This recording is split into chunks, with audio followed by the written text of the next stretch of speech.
আসসালামু আলাইকুম। Hey guys, welcome back to let's say let's once again. আজকে আমরা বিখ্যাত পোয়েট উইলিয়াম ব্লেক রচিত কাব্যগ্রন্থ সংস অফ এক্সপেরিয়েন্স এর দ্বিতীয় কবিতা দ্য টাইগার নিয়ে আলোচনা করব।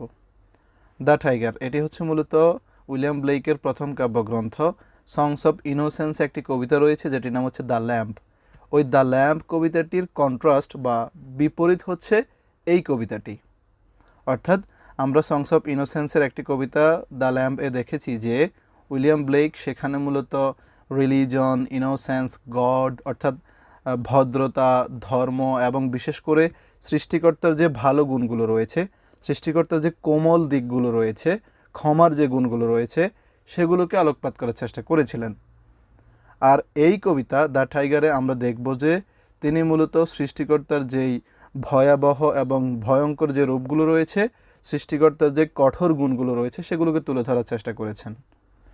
ওই সংস অফ ইনোসেন্সের দ্য ল্যাম্বে আমরা দেখেছি যে সেখানে একটি থিম হচ্ছে রিলিজন, ধর্ম বা ইনোসেন্স, ভদ্রতা, সরলতা। আর এই কবিতাটির টোনে আমরা এবং থিমে আমরা দেখতে পাবো যে ইভিল, যেই মানুষের পাপ রয়েছে, যে ভয়ঙ্কর দিকগুলো রয়েছে, সেগুলোকে তুলে ধরার চেষ্টা করা হয়েছিল। যার কারণে আমরা বলতে পারি এই কবিতাটি হচ্ছে সংস অফ ইনোসেন্সের দ্য ল্যাম্প কবিতাটির কন্ট্রাস্ট বা বিপরীত।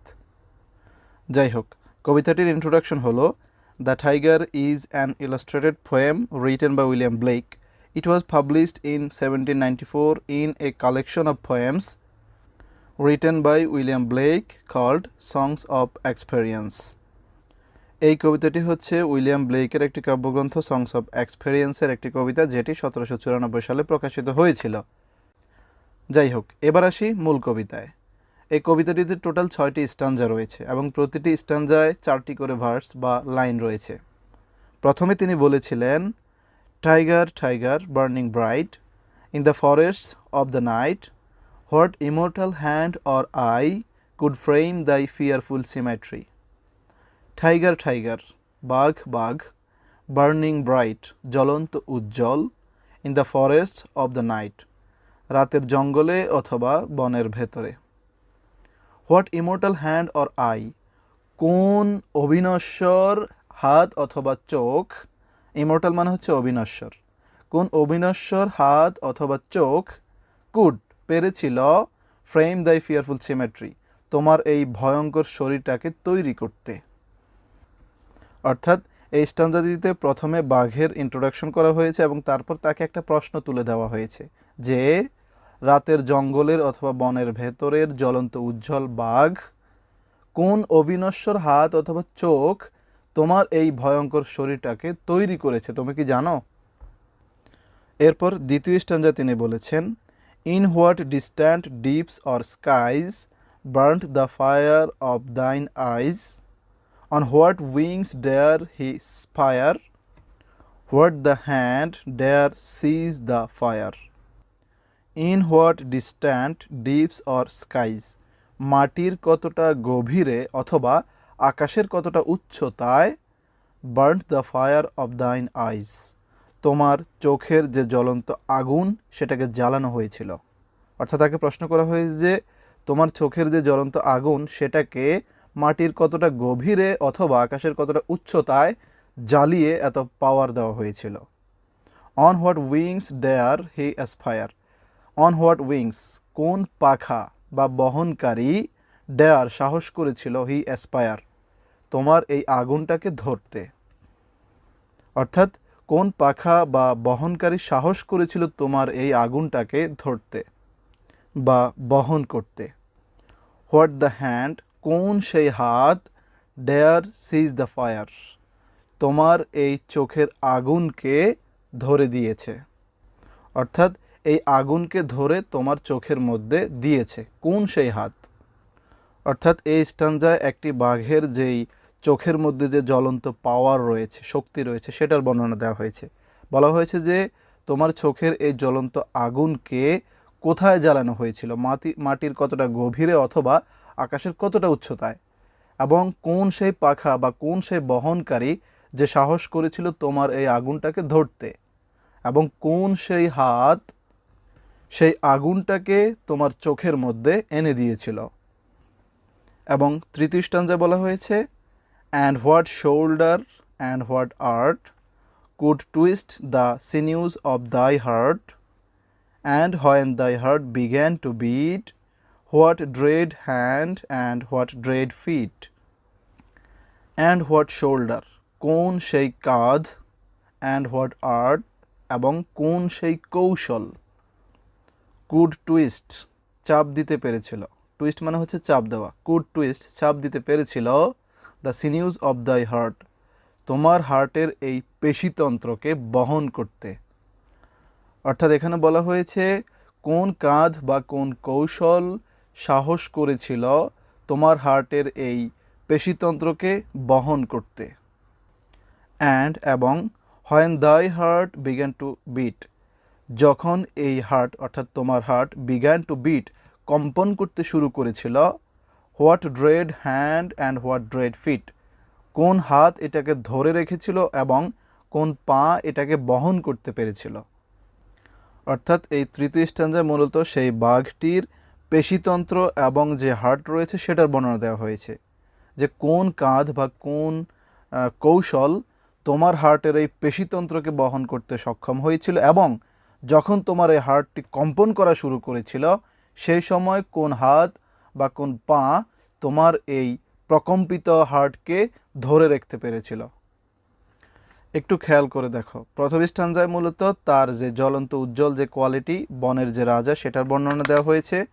দ্বিতীয় স্ট্যান্জায় তার যে চোখের যে পাওয়ার রয়েছে সেটার বর্ণনা দেওয়া হয়েছিল এবং প্রশ্ন করা হয়েছিল কে এটাকে সৃষ্টি করতে পেরেছে, কোন সেই শক্তিশালী হাত তোমাকে তৈরি করতে পেরেছে। এবং তৃতীয় স্ট্যান্জায় মূলত সেই বাঘের পেশিতন্ত্র এবং হার্টের বর্ণনা দেওয়া হয়েছিল। যাই হোক, চতুর্থ স্ট্যান্জা তিনি বলেছেন, what the hammer, what the chain, in what furnace was thy brain? What the anvil, what dread grasp, dare its deadly terrors clasp? What the hammer, কোন সে হাতুড়ি, what the chain, কোন সেই শিকল, in what furnace, furnace মানে হচ্ছে আগুনের কুণ্ডলী, in what furnace was thy brain, তোমার ব্রেইনটাকে তৈরি করেছে। অর্থাৎ কোন সেই হাতুড়ি যিনি আগুনের কুণ্ডলিতে শিকল দিয়ে বেঁধে তোমার এই শক্ত তীক্ষ্ণ ব্রেইনটাকে তৈরি করেছে। হোয়াট দ্য অ্যানভিল, অ্যানভিল মানে হচ্ছে ওই লোহার টুকরো যেটি কামাররা মূলত যেই গরম লোহার টুকরোর উপরে অন্য লোহাকে রেখে হাতুড়ি দিয়ে আঘাত করে করে তৈরি করে, ওই লোহার টুকরোকে এখানে বোঝানো হয়েছে। হোয়াট দ্য অ্যানভিল, কোন সেই লোহার টুকরো, হোয়াট ড্রেড গ্রাস্প, কোন সেই ভয়ঙ্কর সরতা, ডেয়ার সাহস করেছিল, ইট ডেডলি টেররস ক্লাস্প, তোমার এই থাবাকে ধরতে।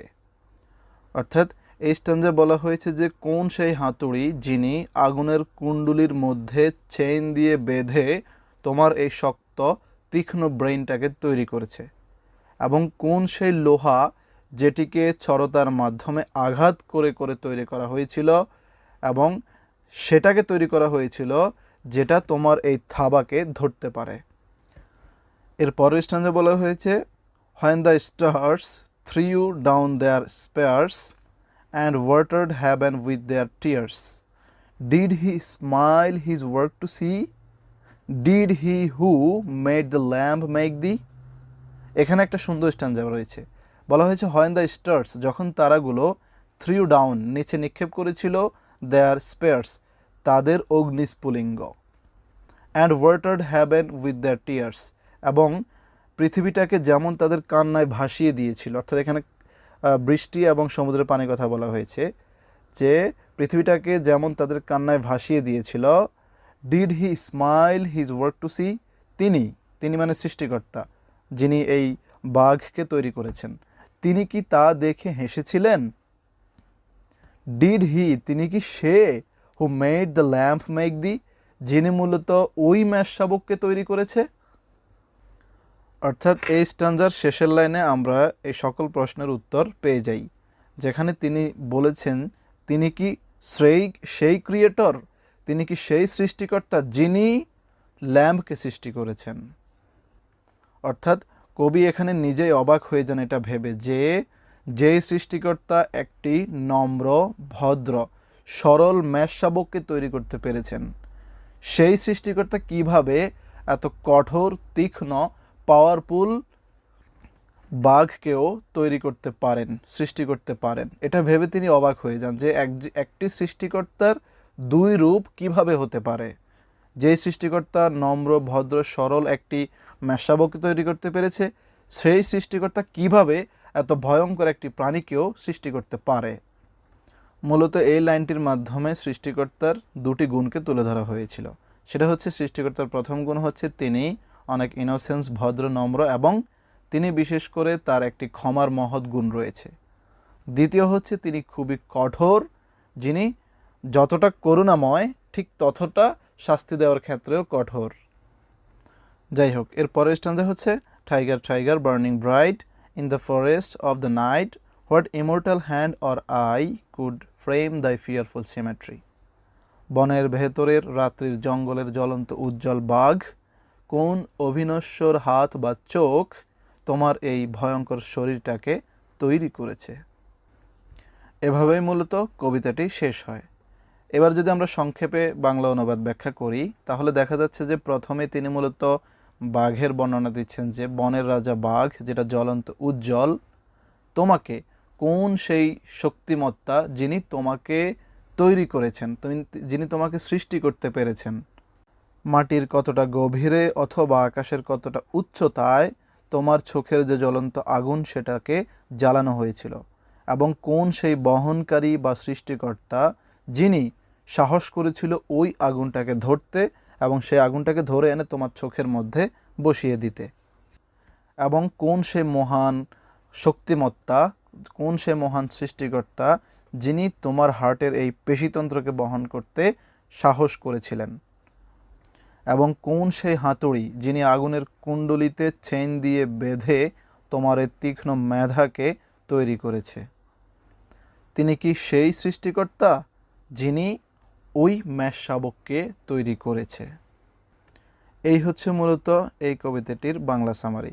এক কথা বলতে গিয়ে এখানে মূলত উইলিয়াম ব্লেক গড বা সৃষ্টিকর্তার যেমন ভালো গুণ আছে, ঠিক তেমন ভয়ঙ্কর রূপও আছে। তিনি তার বান্দাদেরকে যেমনটা ভালোবাসেন, ঠিক তেমনটা শাস্তিও দেন। এখানে মূলত সৃষ্টিকর্তার যে দুটি রূপ রয়েছে সেটাই মূলত ব্যাখ্যা করা হয়েছে। তো গাইস, এখন আমরা এই কবিতাটির কিছু কোশ্চেন অ্যানালাইসিস করব। প্রথমে একটি গুরুত্বপূর্ণ কোশ্চেন রয়েছে, সেটা হচ্ছে, why is the tiger in songs of experience. কেন সংস অফ এক্সপেরিয়েন্সে টাইগার ব্যাখ্যা করা হয়েছে। মূলত সংস অফ ইনোসেন্সে যেহেতু দ্য ল্যাম্প রয়েছে, সংস অফ এক্সপেরিয়েন্সেও ল্যাম্প রাখতে পারতো, কিন্তু ল্যাম্প না ব্যবহার করে কেন দ্য টাইগার ব্যবহার করা হয়েছিল। এটার জবাবে আমরা বলতে পারি, songs of innocence and songs of experience juxtapose opposing side of human nature, comparing and contrasting innocence with corruption. মূলত এই দুটি কবিতা, সংস অফ ইনোসেন্সের দ্য ল্যাম্প এবং সংস অফ এক্সপেরিয়েন্সের দ্য টাইগার, এই দুটি নামের মাধ্যমে তিনি মূলত কম্পেয়ার করতে চেয়েছেন, তুলনা করতে চেয়েছেন এবং ব্যবধানগুলো তুলে ধরার চেষ্টা করেছিলেন, বিশেষ করে ইনোসেন্স উইথ করাপশন, ভদ্রতা, সরলতার সাথে করাপশন বা দুর্নীতিকে। কারণ আমরা জানি the lamb is a symbol of innocence. মেষ শাবক বা ল্যাম্ব হচ্ছে মূলত ভদ্রতা, সরলতার একটি প্রতীক। অন্যদিকে the tiger is a symbolic tiger which represent the fierce force in the human soul. অন্যদিকে টাইগার বা বাঘ হচ্ছে মূলত একটি সিম্বলিক টাইগার, যেটা মূলত রিপ্রেজেন্ট করে মানুষের অর্থাৎ হিউম্যান সোলের যেই হিংস্র বল রয়েছে, যে ইভিল কার্যক্রম অর্থাৎ যে পাপপূর্ণ কার্যক্রমগুলো রয়েছে সেটাকে তুলে ধরার চেষ্টা করেছে। মূলত এক কথায় বলতে গেলে ওই কবিতাটিতে দ্য ল্যাম্প রাখা হয়েছে, আর এখানে কেন দ্য টাইগার ব্যবহার করা হয়েছে সেটা হচ্ছে দ্য ল্যাম্প এবং দ্য টাইগার ব্যবহারের মাধ্যমে তিনি মূলত কম্পেয়ার করতে চেয়েছেন, কন্ট্রাস্ট করতে চেয়েছিলেন মূলত ইনোসেন্স এবং করাপশনের মাঝে। কারণ আমরা জানি ল্যাম্প হচ্ছে মূলত ইনোসেন্সের প্রতীক এবং টাইগার হচ্ছে মূলত ফিয়ার্স অর্থাৎ হিংস্র বলয়ের প্রতীক, যার মাধ্যমে তিনি মূলত হিউম্যান সোলের যেই হিংস্র মনোভাব এবং যে ইনোসেন্স রয়েছে সেটির মাঝে কম্পেয়ার করতে চেয়েছিলেন এই কবিতার দুটি নাম ব্যবহার করার মাধ্যমে। আশা করি বুঝতে পেরেছো। এছাড়াও তোমাদের আরেকটি শর্ট কোশ্চেন থাকতে পারে, why are the lamb and the tiger compared? কেন মূলত শুধুমাত্র ল্যাম্ব বা মেষ শাবকের সাথে বাঘের তুলনা করা হয়েছে, অন্য কিছুর তুলনা কেন করা হয়নি? এখানে উত্তরে বলতে পারি the poem the lamb is the counterpart of the tiger which shows two sides to the human soul, যেটা দেখিয়েছে মূলত হিউম্যান সোলের দুটি সাইড। প্রথমত যেটি সেটি হচ্ছে ব্রাইট সাইড অ্যান্ড দ্বিতীয়টি হচ্ছে dark side or good and evil, অর্থাৎ ভালো এবং খারাপ এই দুটি সাইডকে মানুষের হিউম্যান সোলের মাঝে যে ভালো এবং খারাপ দিকগুলো রয়েছে সেগুলোকে কন্ট্রাস্ট করা হয়েছিল এই দুটি নাম ব্যবহার করার মাধ্যমে। কারণ আমরা জানি the lamb represents all that is good in the world and innocence, while অন্যদিকে দ্য টাইগার শোকেজ দেখায় যে the opposite focusing on evil, corruption and suffering in the world. কারণ মেষ শাবক মূলত ভালো দিকগুলোকে, ভদ্রতা এবং সরলতার দিকগুলোকে রিপ্রেজেন্ট করে, আর অন্যদিকে টাইগার মূলত ইভিল অর্থাৎ খারাপ দিকগুলো, করাপশন, দুর্নীতিগুলো এবং সাফারিং ইন দ্য ওয়ার্ল্ডকে রিপ্রেজেন্ট করে। এছাড়াও আমরা আরেকটা ব্যাখ্যা দিতে পারি, সেটা হচ্ছে মূলত তিনি যখন এই কবিতাটি লিখেছিলেন সেই সময় মূলত ইংল্যান্ডে ইন্ডাস্ট্রিয়াল রেভলিউশন চলছিল। ইন্ডাস্ট্রিয়াল রেভলিউশন সেই সময় মূলত ইংল্যান্ডে অনেক অরাজকতা সৃষ্টি হয়েছে, অনেক ধরনের বিভেদ সৃষ্টি হয়েছে ধনী এবং গরিব শ্রেণীর মধ্যে, যার কারণে দেখা যাচ্ছে বিভিন্ন বিভিন্ন জায়গায় ছোট ছোট ক্ষুদ্র ক্ষুদ্র যুদ্ধ সংগঠিত হয়েছে এবং সেই সময়ে পুরো ইংল্যান্ড জুড়ে অনেক ধরনের করাপশন চলমান ছিল, মানুষগুলো অনেক বেশি সাফার করতেছিল বিভিন্ন ধরনের সমস্যা। সেই সিচুয়েশনটাকেও তিনি ইঙ্গিত করে টাইগারের মাধ্যমে হিউম্যান সোলের যে দুটি ভালো এবং খারাপ দিকগুলো রয়েছে সেগুলোকে কন্ট্রাস্ট করার চেষ্টা করেছেন। আশা করি বুঝতে পেরেছ। তো এবার আমরা এই কবিতাটির কিছু কি ফ্যাক্টস নিয়ে আলোচনা করব। প্রথমত এই কবিতাটিতে টোটাল স্টাঞ্জা রয়েছে 6টি এবং এটির রেম স্কিম হয়েছে এ এ বি বি, এবং এই কবিতাটির টোন হলো in William Blake's the tiger the tone shifts from evil to good, reality and awe. এবং এই কবিতাটির গুরুত্বপূর্ণ থিমস হলো creation and origin, religion, awe and amazement এবং divine imagination. Creation and origin, সৃষ্টি এবং মূল, সৃষ্টি বলতে মানব সৃষ্টি, অ্যান্ড মূল হচ্ছে অরিজিনাল। দ্বিতীয় হচ্ছে রিলিজন বা ধর্ম, ওই মানে হচ্ছে ভয়, অ্যান্ড অ্যামাজমেন্ট মানে হচ্ছে আশ্চর্য, ভয় এবং আশ্চর্য। এর পরবর্তী হচ্ছে ডিভাইন ইমাজিনেশন, ঐশ্বরিক চিন্তাধারা। এগুলো হচ্ছে মূলত এই টপিকটির মেইন থিমস। বিস্তারিতভাবে আলোচনা করতে গেলে লেকচারটি অনেক বড় হয়ে যাবে। আশা করি তোমরা বুঝতে পারবে কেন এই থিমসগুলো ব্যবহার করা হয়েছে। তো যাই হোক, এই হচ্ছে মূলত এই টপিকটি সম্পর্কে আমাদের বিস্তারিত আলোচনা। আশা করি তোমরা সঠিকভাবে বুঝতে পারবে এবং ভিডিওটি এনজয় করবে। যদি কোনো কিছু বুঝতে সমস্যা হয় তাহলে অবশ্যই কমেন্ট করে জানাবে, ইনশাআল্লাহ কমেন্টে রেসপন্স করব। এবং এর পরবর্তীতে আমরা আলোচনা করব দ্য চিমনি সুইপার টপিকটি নিয়ে। দেখা হচ্ছে সেই টপিকে। সে পর্যন্ত ভালো থাকো, সুস্থ থাকো, ধন্যবাদ।